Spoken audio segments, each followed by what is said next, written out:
In October 1962, the world's two superpowers reached the edge of a nuclear exchange. Inside command centers in the United States and the Soviet Union, radar screens tracked every movement, feeding data into vast surveillance networks. The Cold War had divided the globe into two rival camps. Thousands of nuclear weapons were fueled and ready, with both sides relying on the promise of mutually assured destruction. To prevent a launch, the crisis accelerated. When the Soviet Union secretly deployed nuclear missiles to Cuba, located 90 miles from the American coast, these sites placed major US cities within a flight time of only a few minutes. President John F. Kennedy responded with a naval blockade to prepare for a potential strike. Nuclear bombers remained in the air on high alert, while missile crews waited for the final order. Leaders in Washington and Moscow operated with a sense of rigid confidence. They believed every maneuver was carefully calibrated, and that their respective chains of command remained under their direct control. This sense of macro-level control was a dangerous illusion. The decision that would determine the fate of millions had already migrated away from the presidents and premiers. On the surface, while surveillance networks monitored the skies and the surface blockade, the depths of the Atlantic Ocean remained unmapped and hidden. Below the waves, a variable approached that the surface fleets could not see. The Soviet submarine B-59 was nearing the American quarantine line. Submerged and moving through the open ocean, the vessel was entirely cut off from the outside world. B-59 carried a weapon unknown to the American destroyers hunting it. A nuclear-tipped torpedo, its payload was powerful enough to vaporize the entire surrounding US naval fleet. The officers inside the hull were tasked with managing this weapon. Without guidance from Moscow, their experience and judgment were the only remaining safeguards against an accidental launch. As the days passed, the communication blackout became absolute. B-59 received no intelligence or updated orders from the Kremlin, leading the crew to guess the status of the global conflict. This combination of a communications vacuum and a localized nuclear payload turned B-59 into the most dangerous, volatile point on Earth.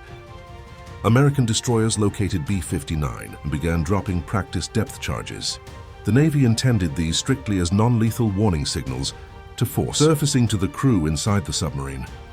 The sounds were indistinguishable from a lethal attack. Blind to the surface and feeling the shock waves vibrate through the steel hull, they believed they were being targeted for destruction. Conditions inside the submarine deteriorated rapidly.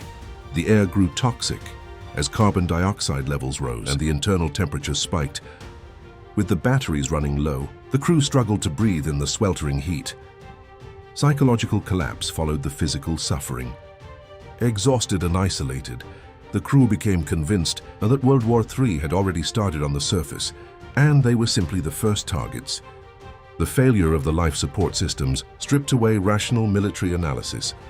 The crew's panic was replaced by a primal instinct to fire their weapon. Before the submarine was destroyed, Captain Valentine Savitsky reached the conclusion that war was underway. He gave the command to arm the nuclear torpedo and prepare for an immediate launch.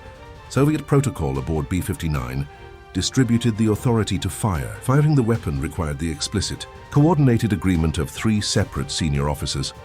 Captain Savitsky provided his definitive authorization for the strike. The political officer, yielding to the pressure of the perceived attack, provided the second authorization. 2 of the 3 required voices were now in agreement.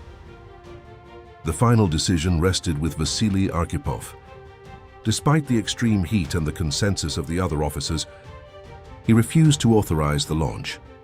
Arkhipov argued that without empirical data from the surface, they had to assume the explosions were warning signals. Rather than acts of war, he insisted that the submarine must surface to confirm the situation before taking an irreversible step. The survival of global civilization no longer depended on the leaders in Washington and Moscow. It rested on one officer in a suffocating metal tube, choosing data over a panicked assumption. Vasili Arkhipov's demand held. B-59 abandoned the deadly launch sequence and slowly breached the surface of the Atlantic. As the hatch opened, the crew found themselves in the middle of a naval blockade, but there was no snore and no active combat. The world they expected to see in ruins was still intact.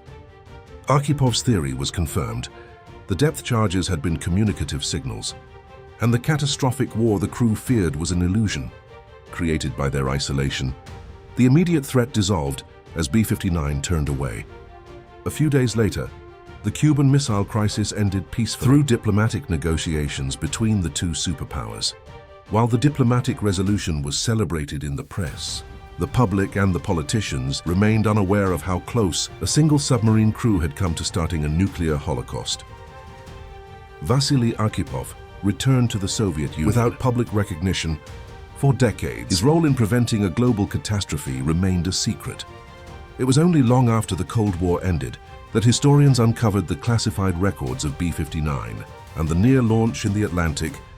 A launch would have destroyed the American fleet, likely triggering an immediate US nuclear retaliatory strike against Moscow and a subsequent global exchange. Arkhipov's legacy demonstrates that historical courage is often found in the discipline to choose patience and reason. During a moment of profound fear, sometimes the greatest heroes are the ones who refuse to act until they are certain